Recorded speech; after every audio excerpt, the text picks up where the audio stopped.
domingos, específicamente este es el tercero, en donde estamos viendo hombres que han sido de gran bendición a nuestra vida durante muchos años, y son de tan ayuda y trascendencia a nuestra vida que los usamos muy a menudo, ¿no? Siempre vamos y decimos, Pedro, ¿se acuerdan? Pedro, el que dijo que no iba a negar a Jesús y lo terminó negando. Pablo, el hombre que era con un temperamento bravo, ¿verdad? Que quería matar a los cristianos. Y así vamos a usar muchos ejemplos.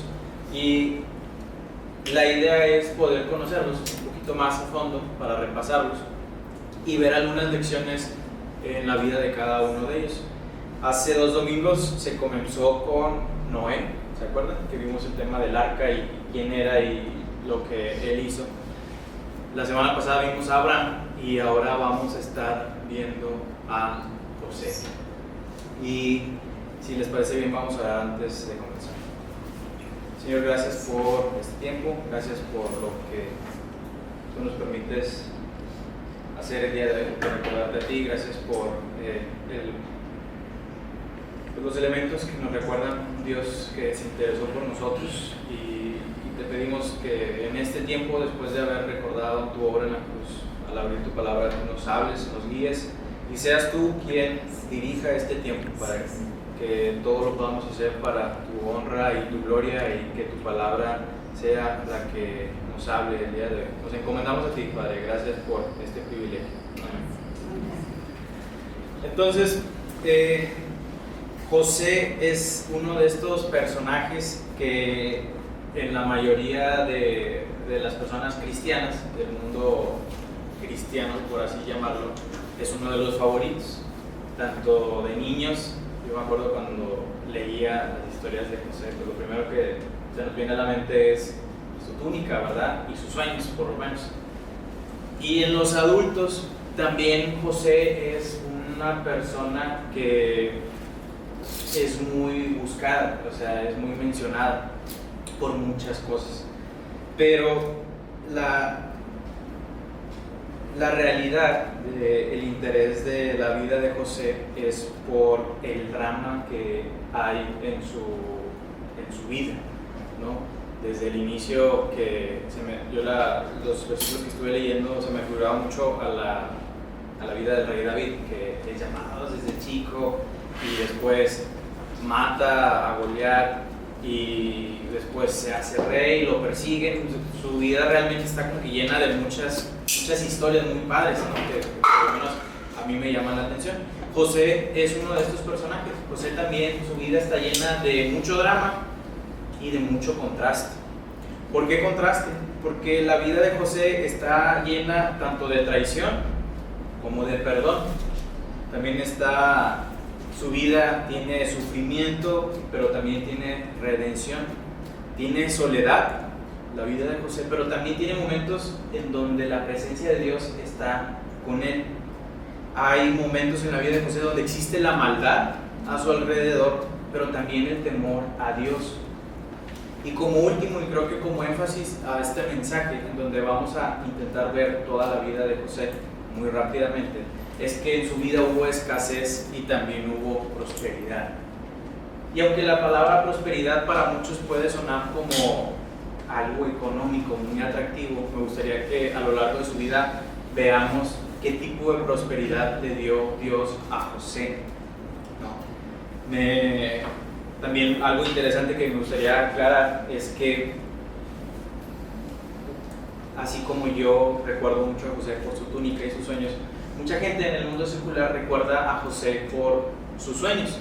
De hecho, hay una película que se llama José el Rey de los Sueños, que el mensaje principal de esta película es que de una manera diligente, con perseverancia, con empeño, lo que muestra es que uno lo que, por así decirlo, se propone o decreta uno, lo puede conseguir. La película trata de que un chavo joven tenía un sueño y dijo, no, pues yo lo soñé, lo cuento a mi familia, yo lo quiero lograr, y lo consiguió.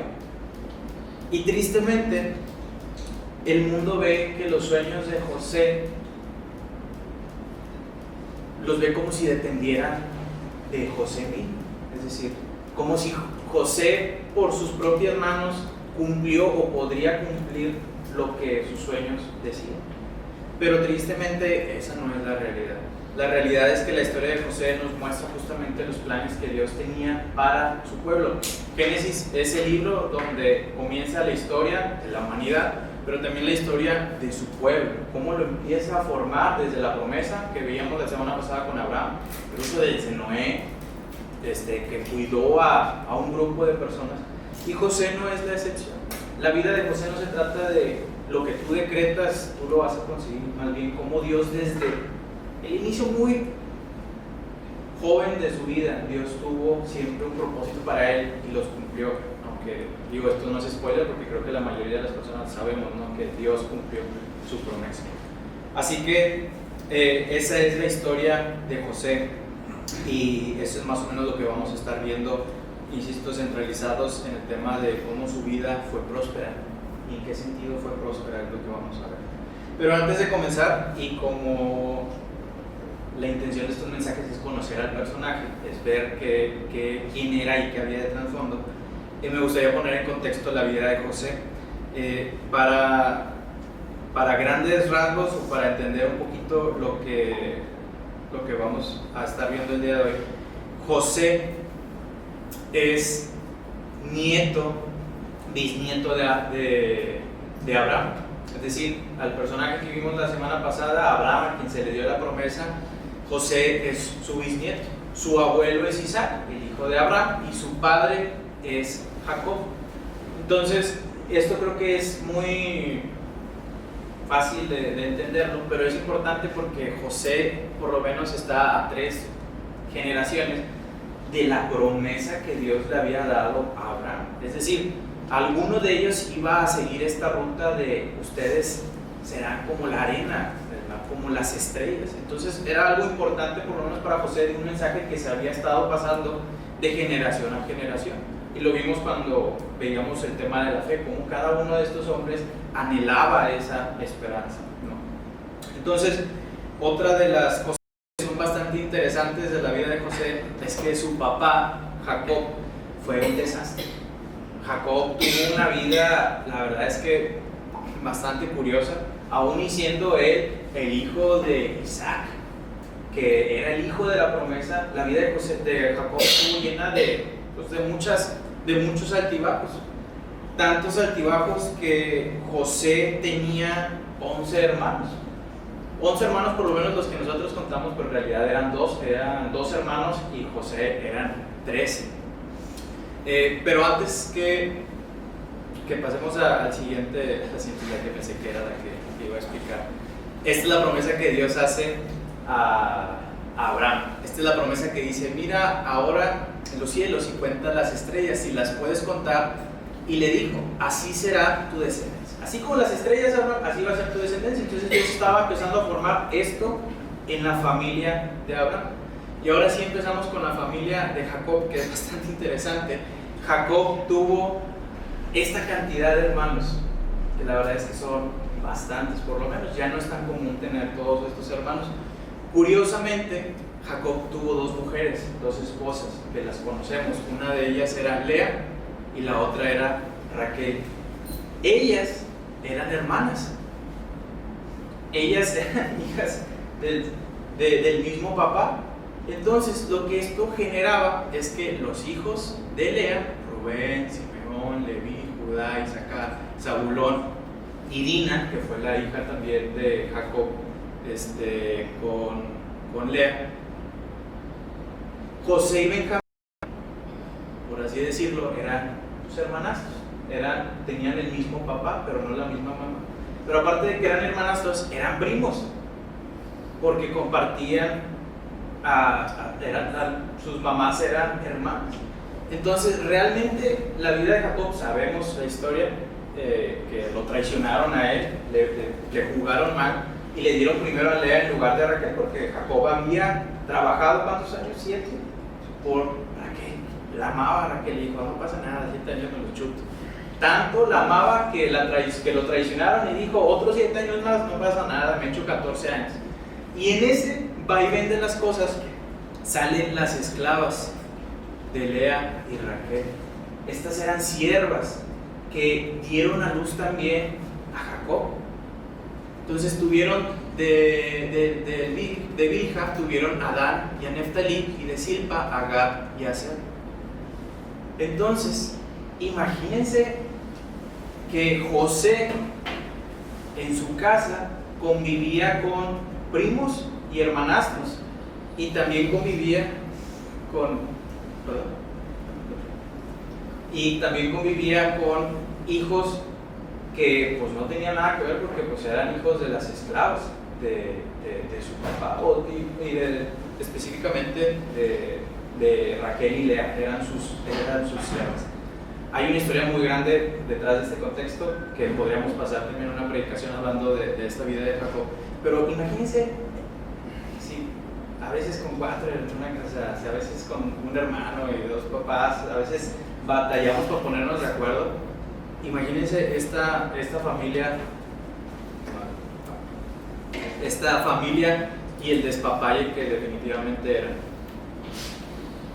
Aparte teniendo un papá como Jacob, ¿verdad? Que no era, digamos que no fue en ocasiones de buen ejemplo. Entonces, comenzamos con la vida de José, y este es el contexto de la vida de José. Vamos a Génesis 37, aquí van a estar apareciendo todos los versículos que vamos a estar leyendo por si gustan leerlos desde aquí, pero también podemos leerlos desde nuestra Biblia. Génesis 37 empieza con la historia de José. Y nos dice, Génesis 37, vamos a leer el 1 y el 2. Habitó Jacob en la tierra donde había morado su padre, es decir, Isaac, en la tierra de Canaán. Esta es la historia de la familia de Jacob. José, siendo de edad de 17 años, apacentaba las ovejas con sus hermanos. Y el joven estaba con los hijos de Bilha y con los hijos de Silpa. Es decir, ¿con los hijos de quién? De las siervas de su mamá y de su tía. Y aquí desde este punto podemos entender que, pues, por lo menos, esto ya es especulación, ¿verdad? Pero pues no convivía, por lo menos no estaba con los hijos de Lea. Porque tal vez ahí había una riña medio pesada de que, pues, como los hijos de Raquel, que era por quien había trabajado Jacob, pues tal vez ahí había un resentimiento de que, pues, no es hijo de Lea, ¿verdad? O sea, entonces preferían al final de cuentas convivir con los hijos de las criadas, que también eran sus hermanas. Y dice versículo, la parte 2 del versículo 2, y dice, y el joven estaba con los hijos de Bilha y con los hijos de Silpa, mujeres de su padre, e informaba a José a su padre la mala fama de ellos. Y aquí comenzamos a ver un poquito el carácter de José, un chamaco de 17 años, que fue el antepenúltimo pilón, porque era ya de los últimos que iba a tener Jacob. 17 años, sus hermanos muy probablemente más mayores que ellos, todos a lo mejor pastores de ovejas, sabían del campo. Y lo que hacía José, pues, era decir, ¿sabes qué? Pues déjame les paso cómo se portan de mal. Dice, mis hermanos, déjame voy y le digo a mi papá.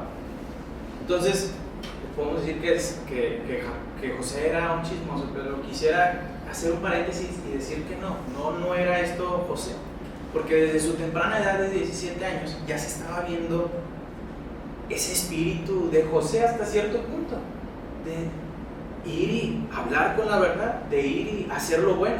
Más adelante vamos a ver muchísimos ejemplos en donde José pudo haber hecho otra cosa, pero decidió estar firme ante lo que Dios pedía. Entonces José va y es muy comunicativo, y dice versículos 3 y 4, y amaba Israel a José más que a todos sus hijos, porque le había tenido en su vejez, y le hizo una túnica de diversos colores, y viendo sus hermanos que su padre lo amaba más que a todos sus hermanos, le aborrecían y no podían hablarle pacíficamente. Para agregarle, aparte de que no lo trataban bien porque andaba compartiendo toda la información que hacían sus hermanos, Jacob mostraba un favoritismo con su hijo. lo trataba mejor que a otros. Es más, le regaló algo que los demás no tenían, una capa, una túnica. Y me da mucha tristeza ver lo que dice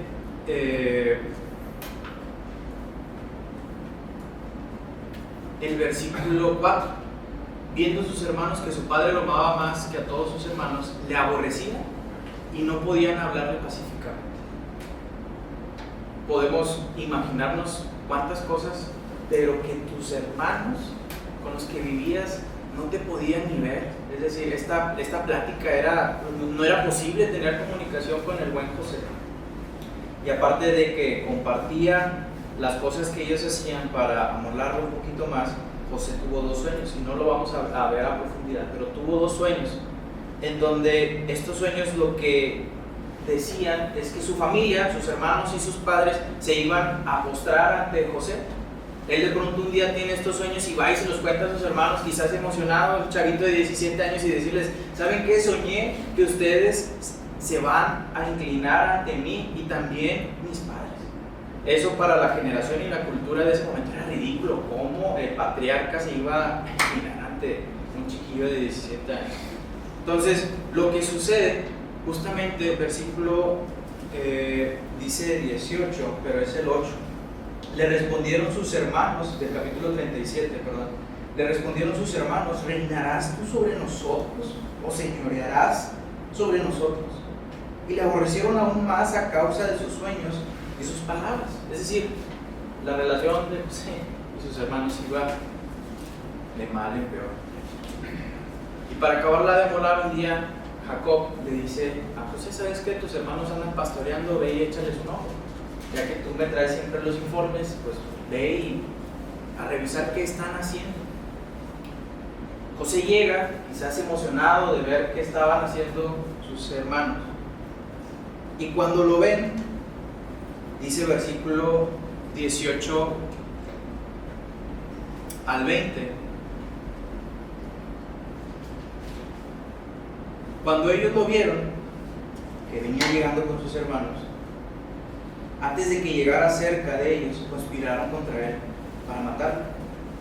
Y dijeron el uno a otro: he aquí viene el soñador.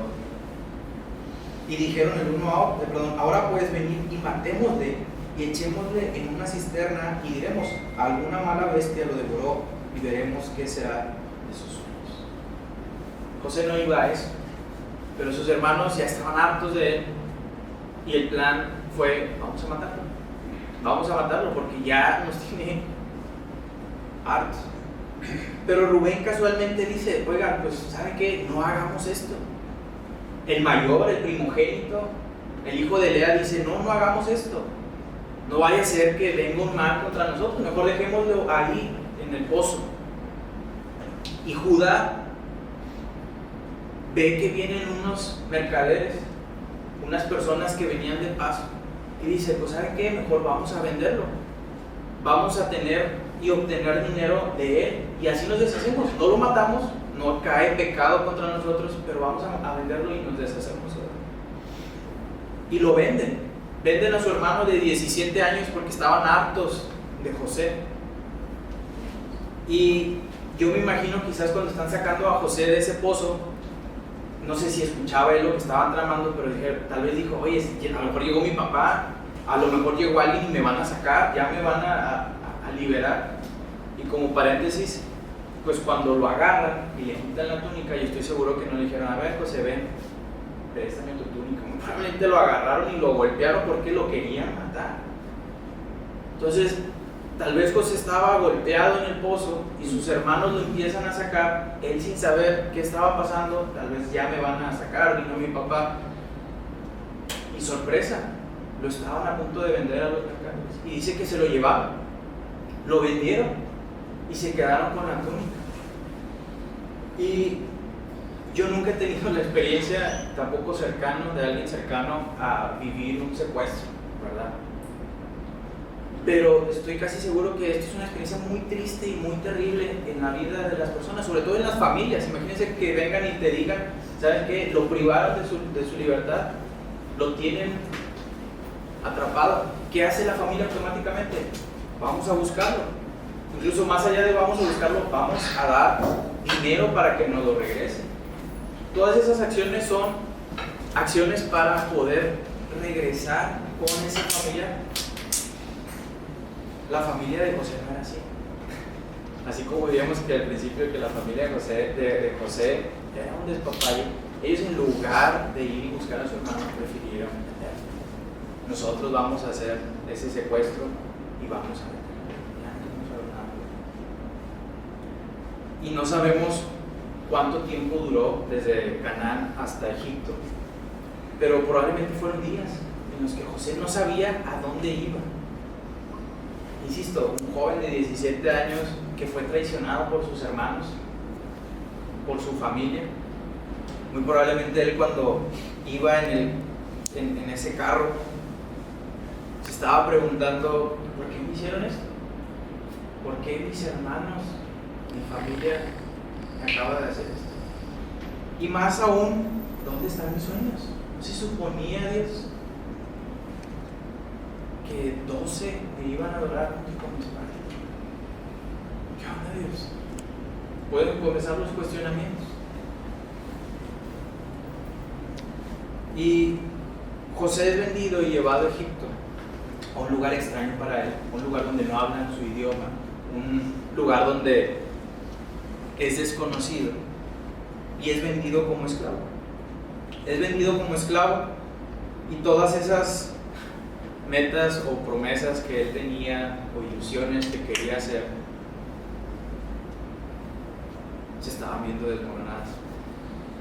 Y me gustaría que hiciéramos una reflexión en este momento, porque yo sé que más de una ocasión hemos pasado por momentos tristes o momentos en los que nos sentimos preocupados.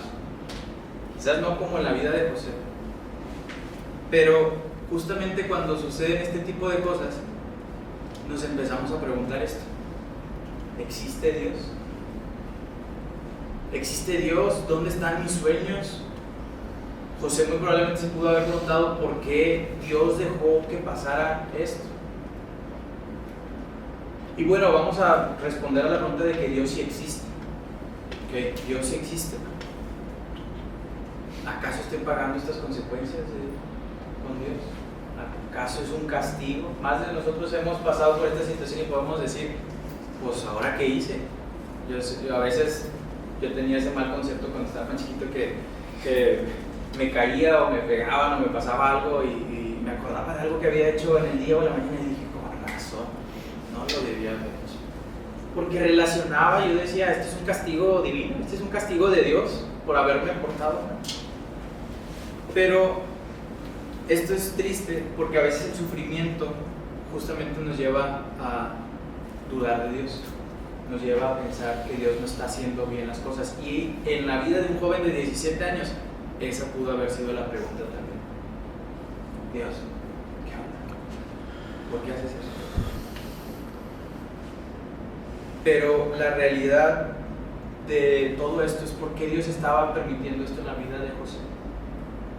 Dios quería, a través de estas situaciones, y lo vamos a empezar a ver, estar cerca de José y prosperar. Dios quería tratar muy específicamente con la vida de José, por eso estaba permitiendo todas estas cosas. Y comenzamos con el capítulo 39, cuando llega él a Egipto. Y se nos dice que es llevado a casa de Potifar. Versículo 1 al versículo 2. Llevado pues José a Egipto, Potifar, oficial de Faraón, capitán de la guardia, varón egipcio, es decir, una persona que tenía poder, lo compró a los ismaelitas que lo habían llevado.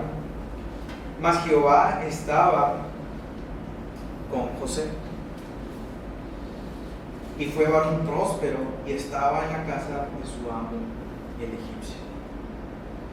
Y aunque pareciera ser contradictorio, se nos dice, el autor de Génesis nos dice que Dios estaba prosperando a José. ¿Cómo es que Dios, cómo podemos nosotros ver prosperidad cuando te venden, cuando te golpean, cuando eres comprado como esclavo? ¿Cómo es que yo puedo ver de parte de Dios prosperidad y aún más que Dios está conmigo?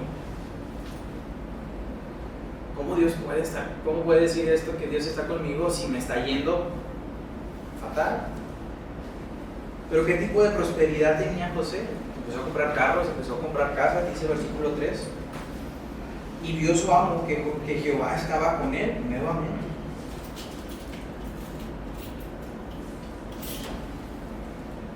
Y que todo lo que hacía, Jehová lo hacía prosperar en su mano. Y halló José gracia en sus ojos y le servía. Y él le hizo mayordomo de su casa y entregó en su poder todo lo que tenía. Y aconteció que desde cuando le dio el encargo de su casa y de todo lo que tenía, Jehová bendijo a la casa del egipcio a causa de José. Y la bendición de Jehová estaba sobre todo lo que tenía, así como en casa como en el campo. Yo en estos versículos no leo en ningún momento en donde diga que José tuvo riquezas, que José comenzó a tener cosas materiales. A él lo hicieron el primer esclavo de la casa. Seguía siendo esclavo. Esa era su única posición. Oye, pues ya no eres de esos que acaban de comprar, pero sigue siendo esclavo. Hay un salmo que habla acerca de José que dice que lo tenían esposado y hasta que llegó el momento en donde Dios cumplió sus sueños. Muy probablemente traía cadenas, traía algo que lo mantenía como esclavo. Y la prosperidad que Dios tenía para su vida no era para él, era para Potifar.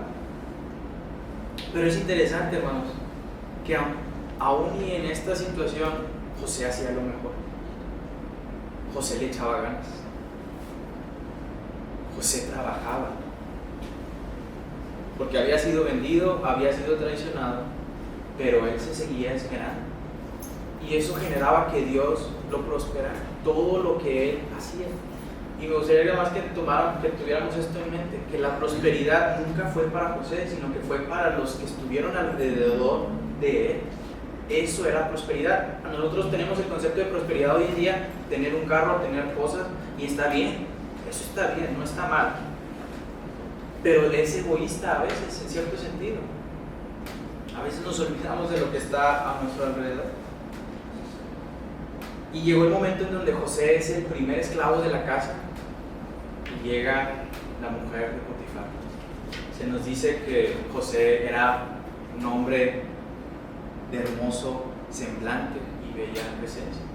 Aparte de que era el chavito, pues, no era como los egipcios, era diferente. Ustedes pueden imaginarse cómo era José. Esto hizo que la mujer de Potifar se interesara en él. No sabemos cuántos años tenía la mujer de Potifar, calculemos de la edad, pero José muy probablemente era la mitad de sus años. Puede ser. ¿Y qué hace esta mujer? Dice, ¿sabes qué? José lo empieza a seducir. Lo empieza a seducir de tal manera que José dice, no, yo no quiero, se aleja, sabe que eso no está bien. Y lo importante de todo esto es el versículo 21.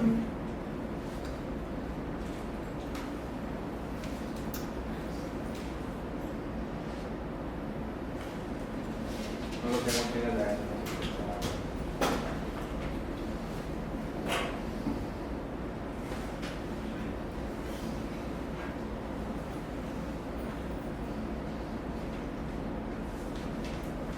Desde el versículo 12 del capítulo 39 dice, y ella lo asió con su ropa, diciendo, duerme conmigo.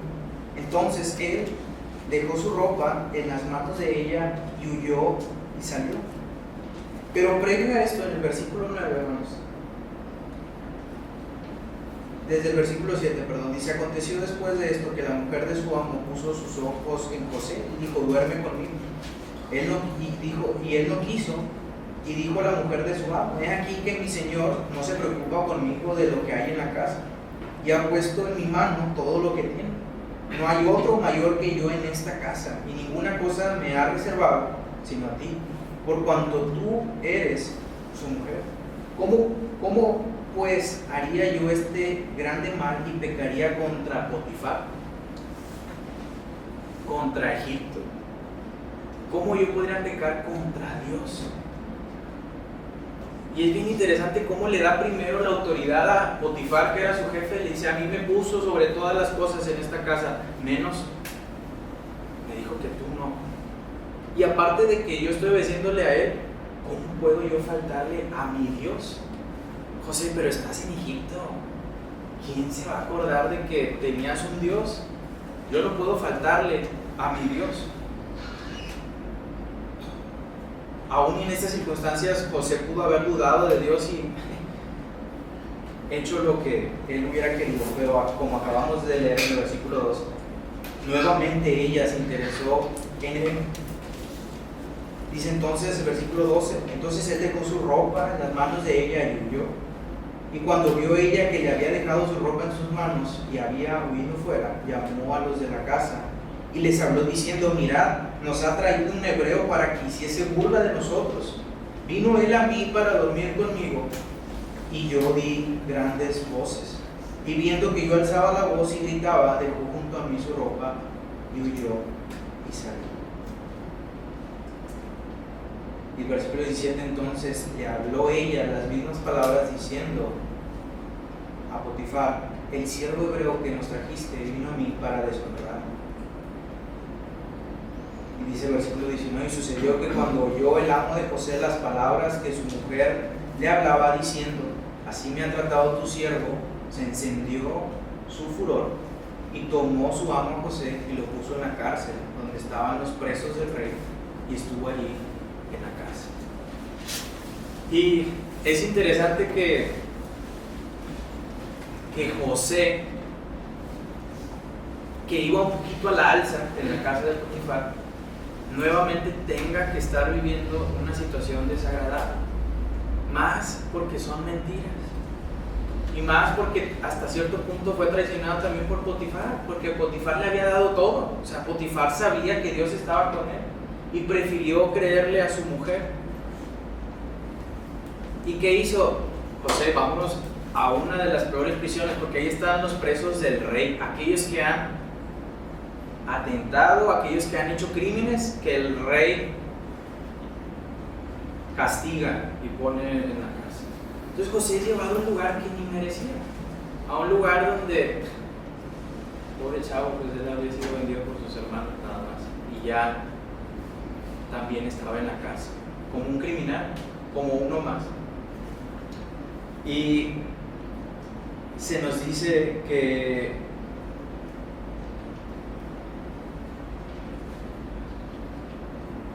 nuevamente podría salir esta pregunta: Señor, ¿y mis sueños? Señor, pensé que Egipto era el camino para conseguir lo que me habías prometido.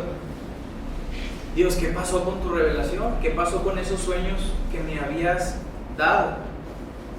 Y en el versículo 19 vemos cómo sucede todo esto, que envían a José a la cárcel. Pero el versículo 21 dice: pero Jehová estaba con José y le extendió su misericordia. Misericordia, Dios, en la cárcel. Misericordia después de que me acaban de traicionar y estoy aquí preso. Y dice, y le dio gracia a los ojos del jefe, pero ellos no le conocieron, no lo pudieron identificar. Tal vez porque ya estaba vestido como egipcio, ya ahora sí tenía esa apariencia de egipcio, ya no parecía ese José de 17 años. Entonces se acordó José de los sueños que había tenido acerca de ellos y les dijo: espías sois, por ver lo descubierto del país habéis venido. Y es interesante porque a partir de esto José recuerda aquellos momentos donde Dios tuvo este encuentro con él, estos sueños que tenían un propósito. No sabemos si José se había olvidado de esto, pero dice que al ver a sus hermanos se acordó de esas promesas. Y les pone una serie de pruebas José, hasta tal punto que ya no se pudo controlar, ya no se pudo contener, porque su corazón quería hacer algo. Llevaba años, yo estoy seguro que ni se imaginaba que iba a volver a ver a sus hermanos, pero llevaba años queriendo volver a hacer algo con sus hermanos. Quizás matarlos, quizás darles su merecido. Y los tiene y los empieza a probar. Y dice el capítulo 45 del versículo 1 al 3. No podía ya José contenerse delante de todos los que estaban al lado suyo. Y exclamó y clamó: haced salir de mi presencia a todos. Y no quedó nadie con él. Al darse a conocer José a sus hermanos, entonces se dio a llorar a gritos. Y oyeron los egipcios, y oyó también la casa de Faraón. Y dijo José a sus hermanos: yo soy José. Y en ese momento pudieron haber dicho a los hermanos: José, al que vendimos, al que golpeamos, al que echamos en el pozo y al que vendimos, está frente a nosotros y ahora es el más poderoso de Egipto.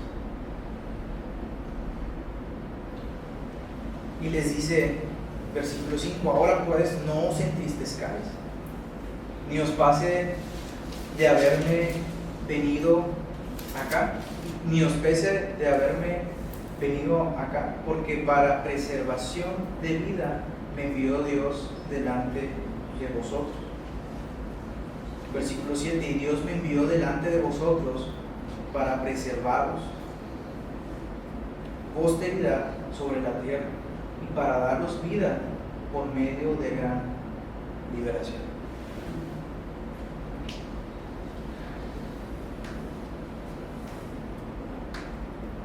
José no fue a Egipto para ser primer ministro ni para ser el segundo al mando de Egipto. José entendió que él estaba ahí y al ver sus hermanos dijo: para prosperar a ese pequeñito remanente, a esa familia disfuncional, a esa familia con hermanastros, con primos, con un papá que era todo un caso, para eso es que yo sufrí todo esto, le dice a sus hermanos. Y es bastante bonito que José entendió esos sueños. José entendió que ese era el propósito por el cual él había sufrido todo eso, para prosperidad. Y aquí es donde nuevamente hago énfasis: la prosperidad no se trata de cosas materiales. La prosperidad justamente es esto, que José fue obediente cuando fue vendido, cuando fue esclavo, cuando estuvo en la cárcel. Todas esas cosas que sufrió José no fueron para ser el segundo mando, fue para preservaros posteridad sobre la tierra. Ese amor de José hacia sus hermanos, qué gran lección y qué gran bofetada hacia Rubén y todos ellos que lo traicionaron. Y yo sé, hermanos, que a más de uno nos puede dar temor que Dios empiece a tratar con nosotros así. Imagínense, ¿quién quiere ser un José? ¿Quién quiere que Dios trate, le dé dos sueños y empiece a tratarlos con traición, con engaño, injusticia? Yo creo que nadie quiere pasar eso. Yo no quiero pasar eso. Pero José estuvo firme y creyó en esas promesas de Dios. Un joven de 17 años no flaqueó, no desmayó. Tenía 30 y tantos años con Faraón y se le puso al frente y dijo: ¿sabes qué, Faraón? Así le tienes que hacer para arreglar tu tierra. Y esto viene de parte de Dios. Y Dios prospera la vida de las personas que le son fieles. José experimentó la gracia y el amor de Dios porque José fue fiel. Y no quiero que nosotros empecemos a ser fieles para que Dios nos prospere, por supuesto que no. José obedeció, José estuvo firme y Dios le trajo honra. Aún en la adversidad, José estuvo siempre. Y hermanos, si en algún momento nosotros empezamos a vivir algo parecido a lo de José, yo creo que lo correcto es no tener miedo. Lo correcto es refugiarnos en ese Dios que cuidó a José desde que salió de Canaán hasta que regresaron sus huesos, porque eso fue lo que él pidió. No se quedó en Egipto, José. Le pudieron haber hecho ahí una tumba, pero dice, ¿saben qué? Ustedes lleven mis huesos a donde pertenezco, porque yo no pertenezco aquí, porque para preservación he venido a Egipto. Y es imposible no comparar esto con la obra de nuestro Señor Jesucristo. Es imposible no ver a José y ver una sombra de nuestro Cristo que se despojó, dice Filipenses,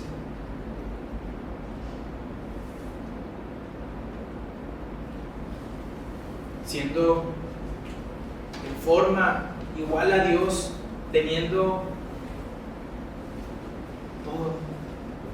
No estimó ser igual a Dios como cosa que aferrarse, sino que se despojó. ¿Y qué le pasó a Cristo? Vivió traición, vivió dolor, persecución.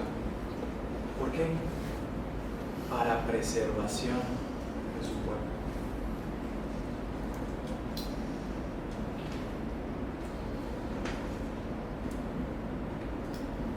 ¿Cómo no vamos a confiar en ese Dios que dio su vida por nosotros,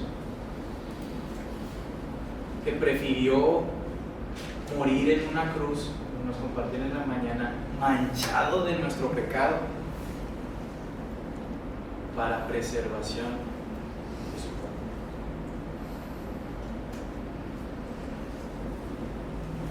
Entonces, que la lección y la vida de José nos enseña muchísimas cosas. La prosperidad no son bienes materiales. Sin embargo, Dios cumple sus promesas. Y estoy seguro que José tenía en su corazón eso. Que nosotros decimos que aquel que comenzó la buena obra en nosotros la va a perfeccionar. Yo estoy seguro que José sabía que por algo Dios había enviado esos sueños y creyó y cumplió su propósito. Y yo leía esto y decía, qué trascendental la vida de José, que gracias a él, obviamente pasaron muchísimas personas más hasta llegar al Señor Jesucristo, pero por el sufrimiento de José es que el pueblo de Israel se formó. Todo el pueblo vino a Egipto y se convirtieron en una multitud, a tal punto que los egipcios los querían matar. Dicen, estos se nos van a traicionar. Y aquí comenzó la historia del pueblo de Israel, por un hombre que decidió sufrir. Que muchísimos años después llegó nuestro Cristo el Salvador. Entonces, pues que la historia de José sea de bendición para nuestras vidas. Un jovencito de 17 años que estoy seguro que se sostuvo como viendo el invisible y que ahora nos deja una gran lección. Y oremos para que el Señor también nos ayude, para que el Señor también nos trate y que nosotros podamos ser fieles. Que batallamos a veces para eso, pero nuestro Dios no es fiel, es soberano. Señor, gracias por este tiempo, gracias por que nos permites estudiar el día de hoy. Gracias por tu palabra, gracias por dejarnos a grandes hombres que fueron usados por ti. Y Señor, sabemos que estos hombres no tenían nada especial. También padecieron hambre, padecieron dolor, pero se sostuvieron siempre en tus promesas. Señor, y nos queremos sostener ahora nosotros en tus promesas y en lo que vas a hacer en nuestras vidas. Pedimos que podamos tener esa fortaleza, esa capacidad que teníamos. Señor, y ahora sabemos que tú nos acompañas hasta que estemos en la eternidad, Padre. Ese también es uno de nuestros deseos, estar junto a ti. Pero mientras llega eso, Señor, te pedimos que podamos ser un pueblo fiel, ya que tuviste tu vida con nosotros.